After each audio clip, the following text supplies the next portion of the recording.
The house still smelled like Margaret. Not the flowers people had sent after the funeral. Not the casseroles neighbors had left on the kitchen counter. Her. After 31 years of marriage, her scent had settled into the walls, the furniture, even the old wooden staircase I had walked 1,000 times. When I closed the front door behind me that evening, the silence felt heavier than anything I had ever carried. I stood there with my hat still in my hands, waiting for the impossible. Part of me expected to hear her voice from the kitchen asking why I was standing in the hallway instead of taking my boots off. Grief plays cruel tricks on the mind. It lets your heart believe what your eyes already know isn't true. My name is Thomas Reeves. I was 63 years old, and that morning I buried the only woman I had ever loved. Margaret had fought cancer for nearly 2 years, with a strength I still can't explain. Even during her worst days, she worried more about everyone else than herself. She made sure our grandchildren never saw her cry. She reminded me to feed the horses when I forgot. She even apologized to the nurses for making their jobs harder. That's who she was. She spent her life protecting everyone around her. I just never realized how far she was willing to go to protect me. As I walked farther into the house, I heard voices in the kitchen. My son Daniel and his wife Melissa had stayed behind after the funeral. 8 months earlier, they had moved into the guest cabin on our ranch, insisting they wanted to help while Margaret went through treatment. At the time, I felt grateful. Looking back now, I often wonder whether that had truly been the only reason. Daniel stepped into the hallway carrying 2 mugs of coffee.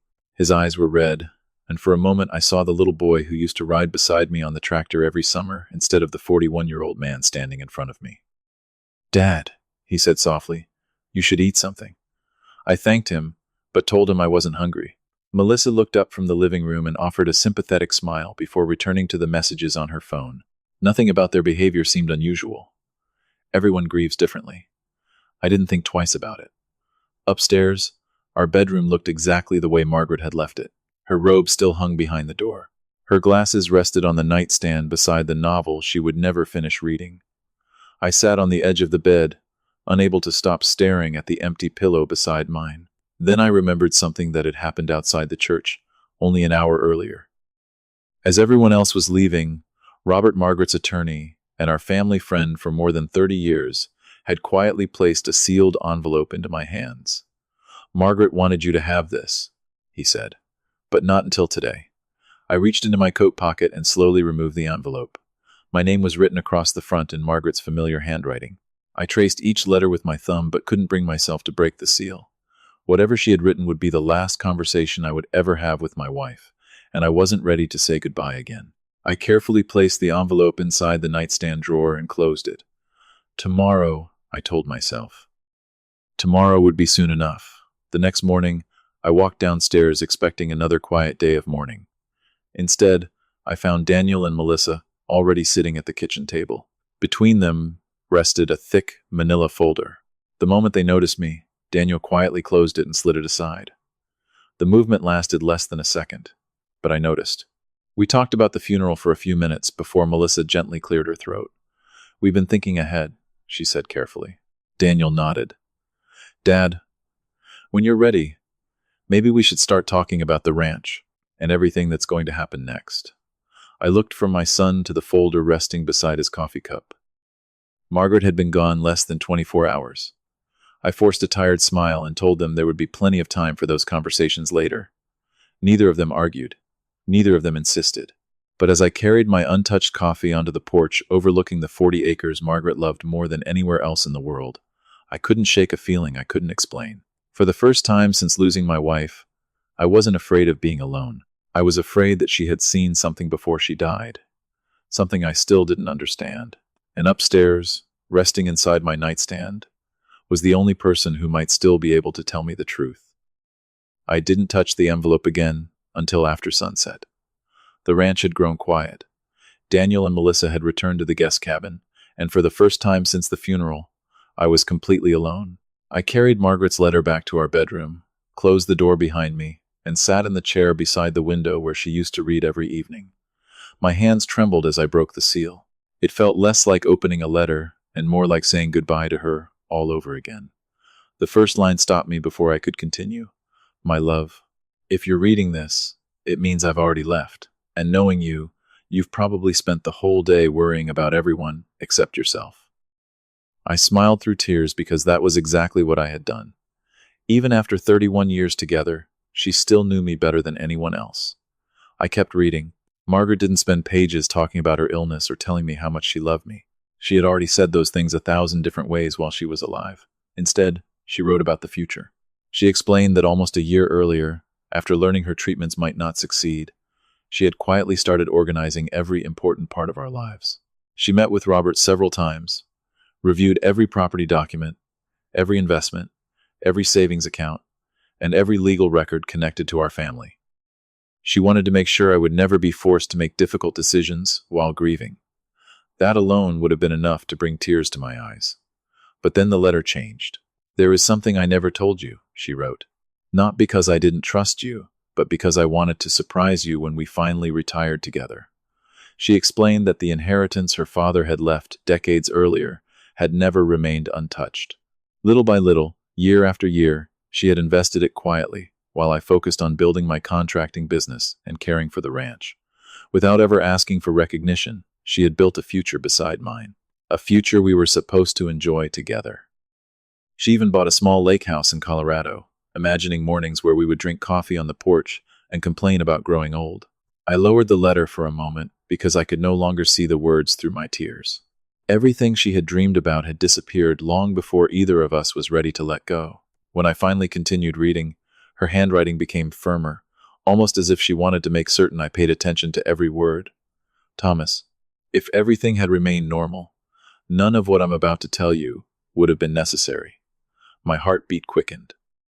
Margaret explained that several months after Daniel and Melissa moved into the guest cabin, she began noticing small changes, questions about property titles, conversations about finances that seemed oddly timed, an unusual interest in legal paperwork that had never existed before. She wasn't accusing them of being evil. In fact, she wrote the opposite. "I believe fear, debt, and ambition can slowly convince good people to make terrible decisions." That sentence broke my heart because it sounded exactly like Margaret. Even while warning me, she refused to stop believing there was still good inside our son. Then came the sentence that changed everything. "I refuse to leave you unprotected." She explained that Robert had helped her quietly create a legal plan that would safeguard every major asset we owned if anyone ever tried to pressure me into decisions I wasn't ready to make. She didn't describe every document. She simply told me to trust Robert the way I had always trusted her. Finally, near the bottom of the last page, she wrote the words, "I have never forgotten. Don't confront anyone too quickly. Truth doesn't need anger to reveal itself. Give people enough time, and they will show you who they really are." I folded the letter carefully and held it against my chest for several minutes. Then I reached for my phone and called Robert. He answered almost immediately. After quietly confirming everything Margaret had written, he asked only one question. "Thomas, what are you going to do now?" I looked out across the dark ranch, where my son was sleeping only a few hundred yards away. "Nothing," I answered calmly. "Tomorrow morning, they'll believe I'm exactly the same man I was yesterday." I paused before finishing the sentence. And that's exactly what I want them to believe. The next morning, I locked Margaret's letter inside my desk, washed my face, and walked downstairs as though nothing had changed. Daniel was already in the kitchen making breakfast, humming softly to himself while Melissa arranged fresh fruit on the table. If someone had walked into the house at that moment, they would have seen an ordinary family trying to recover from an unbearable loss. Only I knew that everything between us had changed the night before. "Morning, Dad," Daniel said with an encouraging smile. "Did you sleep at all?" I shrugged. "A little." He poured coffee into my favorite mug, exactly the way Margaret used to do. The gesture was thoughtful, and for a brief moment, I wondered how someone could still be capable of kindness while quietly chasing something that didn't belong to him. That question stayed with me throughout breakfast. Neither Daniel nor Melissa mentioned the ranch. They talked about the weather, the horses, and neighbors who had stopped by after the funeral. Their patience was almost impressive. They weren't trying to pressure me. They were waiting for grief to do that for them. Over the next several days, the conversations became carefully predictable. Daniel offered to repair fences I had always repaired myself. Melissa insisted on organizing bills and paperwork so I wouldn't feel overwhelmed. Every act looked generous on the surface, yet every conversation slowly drifted toward the same destination. "This place is a lot for one person," Daniel said one afternoon while we replaced broken boards along the south fence. 40 acres is hard enough when there are two people running it." I nodded without answering. Everything he said was true. My back wasn't as strong as it had once been, and Margaret had handled many responsibilities before she became ill. If I hadn't read her letter, I probably would have agreed with every word. That evening, Melissa found me sitting alone on the porch watching the sunset. She quietly placed a cup of coffee beside me before taking the chair across from mine. "Daniel worries about you," she said gently. "He doesn't want you carrying all this by yourself." I smiled politely. "I know." She hesitated before continuing. "Have you ever thought about living somewhere smaller? Maybe closer to town? Somewhere you wouldn't have to worry about fences, livestock, or property taxes." I looked across the fields without answering immediately. My wife had dreamed of growing old on that porch. She never once talked about leaving it behind. "Maybe," I finally said. Melissa's expression brightened for only a second before she hid it. She thought I hadn't noticed. She was wrong. 2 evenings later, Daniel joined me outside after dinner. We sat together in silence until the last light disappeared behind the trees. Finally, I let out a long breath. "I've been thinking," I said quietly. He turned toward me immediately. "About what?" I looked out across the ranch before answering. "Maybe you're right. Maybe it's time I stopped trying to do everything myself." I watched relief spread across his face before he tried to hide it. "Whatever you decide," he said, placing a hand on my shoulder. "Melissa and I will help you through it." I forced myself to smile, even though my heart felt heavier than it had since Margaret's funeral.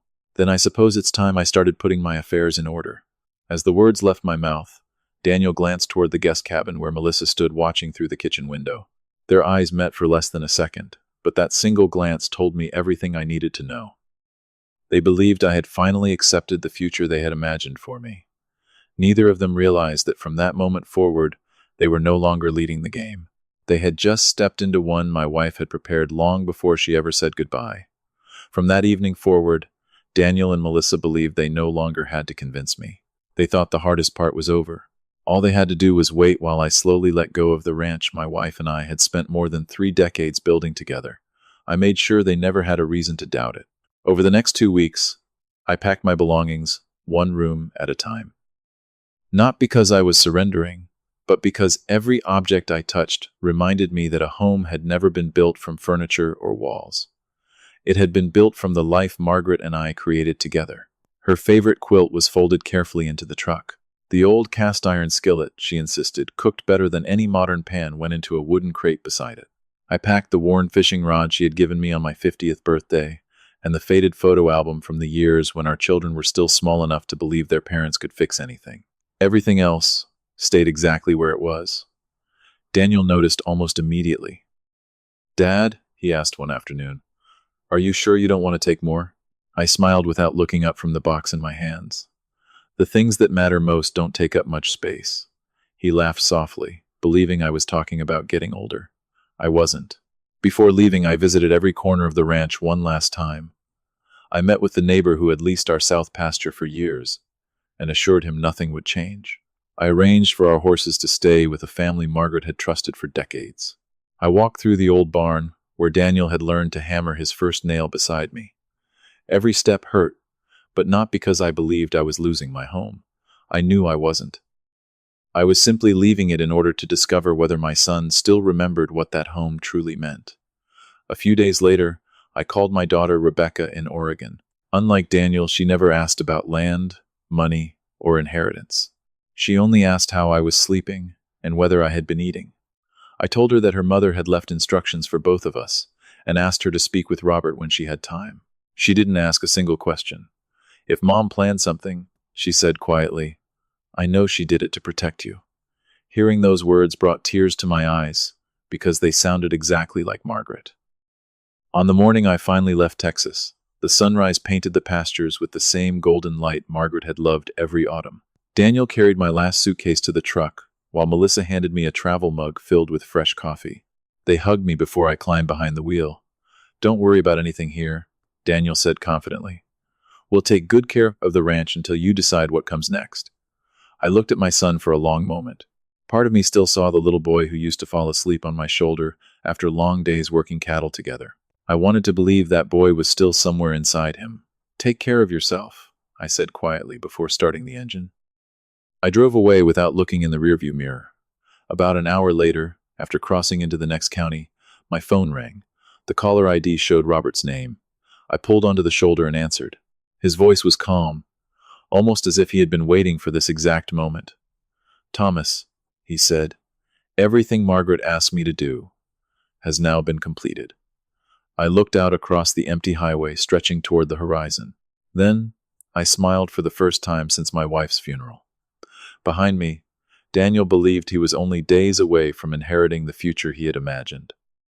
What he didn't know was that Margaret had quietly changed that future long before any of us realized we would need her final gift. 3 days after I left Texas, a certified package arrived at the ranch. Daniel signed for it without giving the envelope much thought. He carried it into the kitchen, dropped it onto the table, and smiled at Melissa. It's probably the estate paperwork, he said. Dad must have asked Robert to get everything started. Melissa nodded as she made coffee. Neither of them looked worried. In fact, they looked relieved. They believed the difficult part was finally over.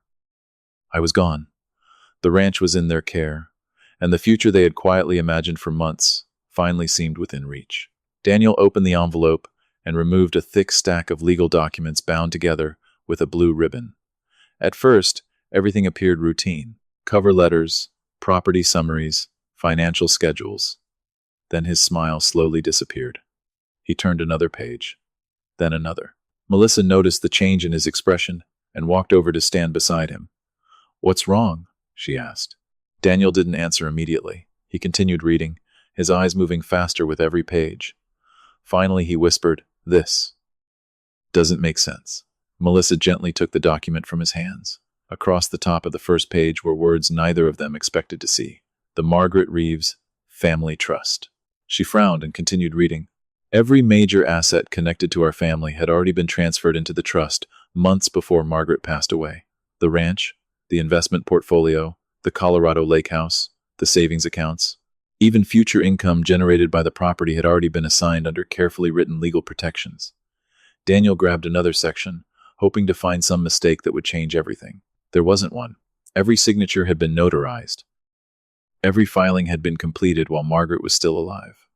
Every deadline had already passed. The realization spread across the room, one painful sentence at a time. Melissa suddenly stopped reading. Near the end of the summary, one paragraph had been highlighted by Robert's office. It explained that anyone attempting to interfere with the trust without valid legal grounds could permanently lose any remaining interest Margaret had intended for them. She slowly lowered the paper and looked at Daniel. Neither of them spoke. They didn't need to. They both understood exactly what it meant. Daniel pushed back his chair so quickly it struck the wall behind him. She knew, he whispered. Mom knew. For several long seconds, the only sound in the kitchen came from the coffee maker finishing its cycle. Everything they had planned over the past several months collapsed in complete silence. Finally, Daniel grabbed his phone and called Robert. The attorney answered almost immediately. Robert, Daniel said, struggling to remain calm. There has to be some mistake. There isn't, Robert replied gently. Your mother personally reviewed every document over many months. She understood exactly what she was signing. But Dad, Daniel interrupted. Dad agreed to leave the ranch. Your father's decision doesn't change the trust, Robert answered. Your mother made sure of that. The conversation lasted less than 5 minutes, yet by the time it ended, the confidence Daniel had carried since the funeral had completely disappeared. He stared across the kitchen without moving. Melissa quietly folded the papers and placed them back inside the envelope. He's known all along, she said softly. Daniel looked at her in confusion. What are you talking about? She met his eyes. Think about it. He packed only what mattered. He never argued. He never asked questions. He simply left. The truth settled over the room like a weight neither of them could lift. I hadn't walked away because I had given up. I had walked away because my wife had already protected everything we spent our lives building. Daniel picked up his phone again and pressed my name. It rang until voicemail. He called again and again. I watched every missed call appear on my screen from the porch of the little lake house Margaret had dreamed of sharing with me. For the first time since her funeral, I understood exactly what she meant when she wrote that truth never needs to be chased. Sometimes, all it has to do is wait. The first morning at the Colorado Lake House felt strangely unfamiliar. For more than 30 years, I had started every day listening to horses outside my bedroom window and Margaret humming softly in the kitchen before the sun came up. Now there was only silence, broken by the gentle sound of water touching the shore. It should have felt lonely. Yet for the first time in months, my mind wasn't filled with hospital visits, medical appointments, or the fear of losing the woman I loved. Margaret had quietly prepared this place long before either of us knew we would need it. Every corner of the house carried her touch. A blue blanket folded neatly over the couch. Coffee mugs she had picked out because she thought they looked cheerful. Wildflowers growing beside the porch that she had planted during one of her secret visits years earlier. Sitting there, I realized she hadn't only protected my future. She had left me a place where I could learn how to live without her. My phone vibrated several times before breakfast. Daniel. I watched his name appear on the screen until it disappeared. A few minutes later, he called again, then Melissa, then Daniel once more. I knew exactly why they were calling, but I wasn't ready to answer. Margaret's last lesson wasn't about winning. It was about allowing truth to reach people without anger standing in the way. Over the next week, the calls became part of my routine. Every morning, Daniel left another voicemail. The first sounded frustrated. The second sounded confused. By the fourth day, something had changed. His voice no longer carried confidence. It carried uncertainty. "Dad, I don't understand what happened," he said in one message. "Please, just tell me you're okay." I listened without replying. One afternoon, Robert called to check on me. We talked about the weather, the lake, and how peaceful the mountains were this time of year. Before hanging up, he mentioned something that stayed with me long after the conversation ended. "Daniel hasn't called my office in 3 days," he said quietly. I think he stopped looking for a way around Margaret's plan. After the call ended, I walked down to the edge of the lake and watched the sunlight disappear across the water. For the first time, I stopped thinking about what my son had tried to take from me. Instead, I wondered what fear had convinced him to risk losing his family in the first place. That evening, another voicemail arrived. I almost ignored it like the others, but something made me press play. Daniel's voice sounded different. There was no anger, no argument, no mention of the ranch. Only a tired son speaking words he should have said long before his mother died. "Dad, I'm not calling about the property anymore. I just want to know if you're safe. If you never forgive me, I'll understand. But I hope one day you'll let me explain." The message ended there. I stared at the dark screen for a long time before slipping the phone back into my pocket. Then I looked across the quiet lake and whispered the question only Margaret could have answered. "Has he finally started becoming the man you always believed he could be?" Nearly 3 weeks passed before I finally returned Daniel's call. I didn't do it because I had forgiven him. I did it because Margaret had always believed silence should never become permanent if there was still a chance for honesty. The phone rang only once before he answered. "Dad?" His voice carried so much surprise that I almost smiled. For several seconds, neither of us spoke. I could hear him breathing, as though he had rehearsed this conversation 100 times, but forgotten every word the moment he heard my voice. Finally, I broke the silence. "How are you?" It wasn't the question he expected. He let out a slow breath before answering. "I've been better." I looked across the lake, watching a pair of ducks glide through the still water. "So have I." Another long silence settled between us. Then Daniel spoke again, this time without the careful confidence he always seemed to have before. "Dad, I owe you the truth." I didn't interrupt. "After Mom got sick, I kept worrying about money. Bills kept growing. Work slowed down. Melissa and I convinced ourselves we were only thinking ahead. At first, we really believed we were helping you. Then, little by little, we stopped asking what you wanted. We started deciding what we thought was best for you." His voice cracked. Looking back now, I think I was really trying to solve my own fears, not yours. I closed my eyes. That was the first sentence he had spoken since Margaret's funeral that didn't sound prepared. It sounded painfully honest. "Did your mother know?" he asked quietly. "She noticed things long before I did," I answered.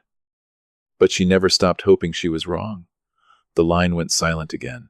When Daniel finally spoke, his voice was barely above a whisper. I wish she had confronted me.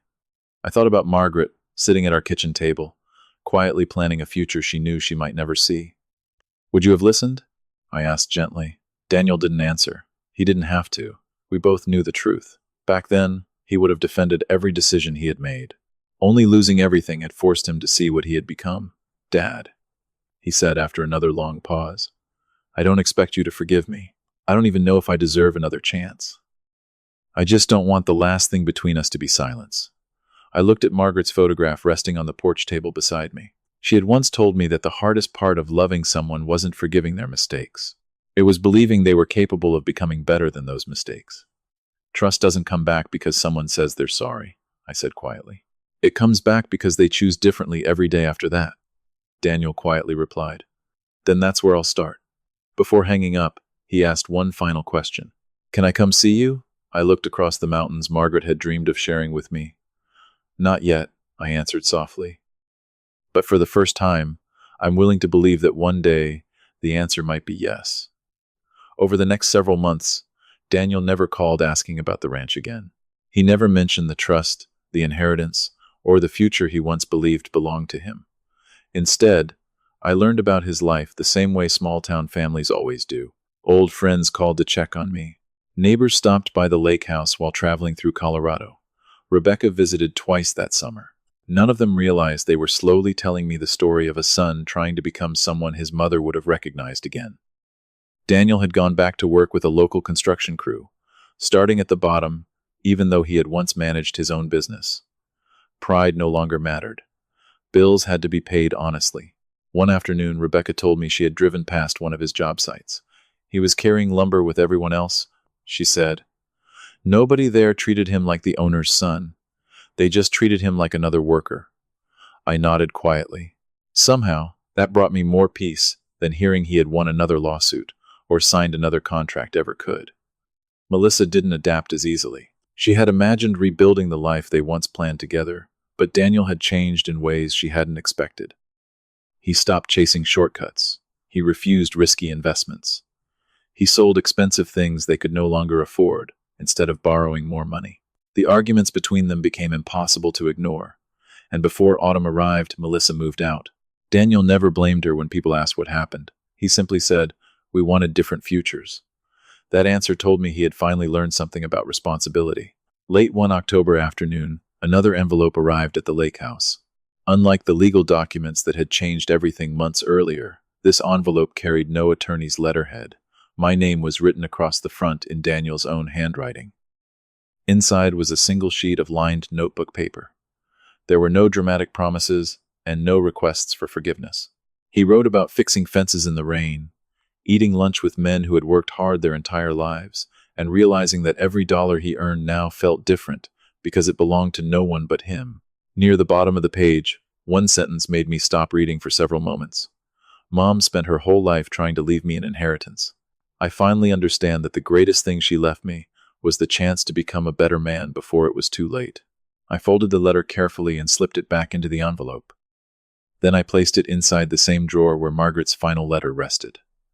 For the first time since arriving in Colorado, those two letters no longer felt like they belonged to different people. They felt like the beginning and the ending of the same lesson.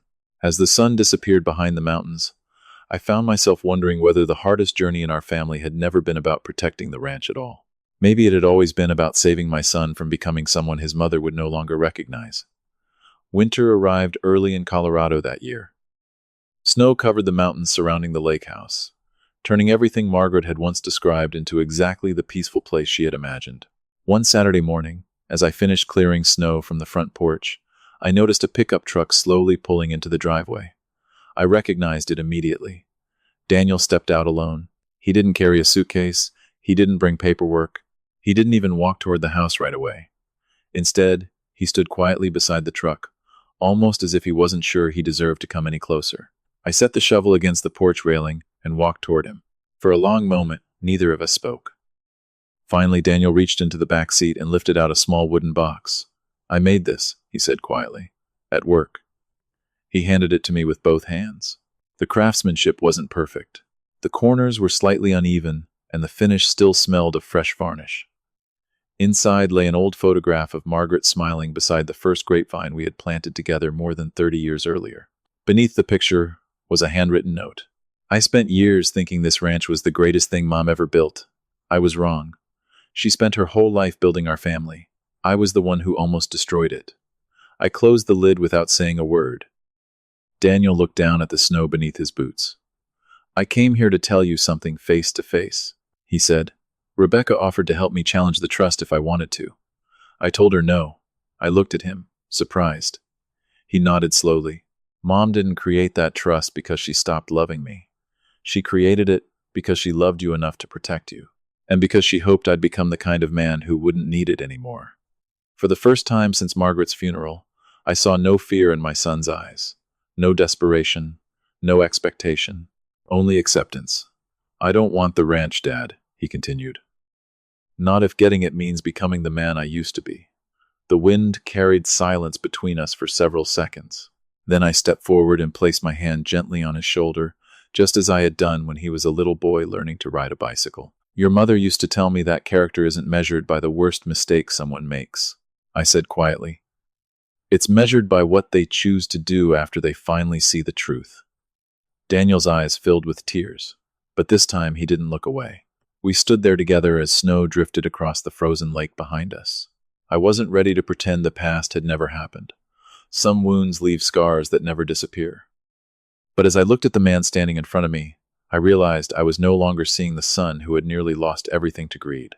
I was beginning to see the son Margaret had believed was still worth saving. As we walked toward the house together, neither of us knew what tomorrow would bring. For the first time in a very long time, that uncertainty no longer frightened me. Spring returned to Texas almost exactly 1 year after Margaret's funeral. The vineyards surrounding the ranch had begun turning green again, and for the first time since losing my wife, I found myself looking toward the future instead of constantly living in the past. Margaret had once told me that every vineyard teaches the same lesson. No matter how harsh the winter becomes, life always returns to the vines that are cared for with patience. Standing there that morning, I finally understood she had never been talking only about grapes. The trust remained exactly as she had written it. Not a single word had been changed. The ranch would never belong to one person driven by emotion or greed again. It would be protected for future generations, managed by people who proved themselves worthy through integrity rather than inheritance.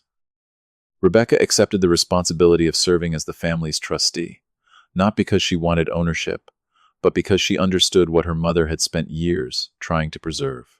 Daniel never questioned the decision. Instead, he became the first person to volunteer whenever the ranch needed repairs, harvest crews, or extra hands after storms damaged the property. Every hour he worked was unpaid because he insisted some debts could never be measured in dollars. Melissa chose a different path. Even after the divorce became final, she continued blaming everyone except herself. She challenged the trust, contacted reporters hoping to create public sympathy, and even tried convincing distant relatives that Margaret had been manipulated before her death. Every claim failed. The court dismissed her petitions, ordered her to pay substantial legal costs, and her reputation in the community collapsed. The shortcuts she had trusted for years finally left her with nothing except the consequences of her own choices. One Saturday afternoon, nearly 18 months after Margaret's funeral, the entire town gathered at the ranch for the dedication of the Margaret Reeves Legacy Foundation. The foundation would provide scholarships for the children of ranch workers, financial assistance for families caring for loved ones with cancer, and emergency grants for local farmers facing unexpected hardship. It was exactly the kind of quiet kindness Margaret had practiced throughout her life, without ever asking for recognition. Before the ceremony ended, I invited Daniel to stand beside me. He looked surprised, then nervous. I handed him the small wooden box he had made months earlier in Colorado. "Do you remember what you wrote?" I asked. He nodded silently. I turned toward the crowd. "This ranch survived because my wife understood something I didn't. Land can be protected by legal documents. A family can only be protected when its people choose honesty over entitlement." Then, I looked back at my son. "Your mother never created that trust because she wanted to punish you. She created it because she believed that one day you would become a man who no longer needed to inherit this ranch in order to honor it." Tears filled Daniel's eyes as he struggled to speak. "I spent years believing this land was my inheritance," he said quietly. "Now I know the real inheritance was the chance to become someone my mother would have been proud of." I stepped forward and embraced my son for the first time since Margaret's funeral. The applause surrounding us faded into the background, because In that moment, nothing mattered except the promise both of us silently made to the woman who had changed our lives, even after she was gone. As the evening sun settled over the fields, children ran laughing between the rows of vines, while neighbors gathered around long wooden tables, sharing food, stories, and memories of Margaret. Looking across the ranch, I finally understood what she had been trying to teach us all along. Money can be inherited. Land can be inherited. Even a family business can be inherited. But character never is. Every generation must earn that legacy for itself. And as I watched another season begin on the land we had loved for so many years, I realized Margaret hadn't simply protected a ranch. She had saved a family.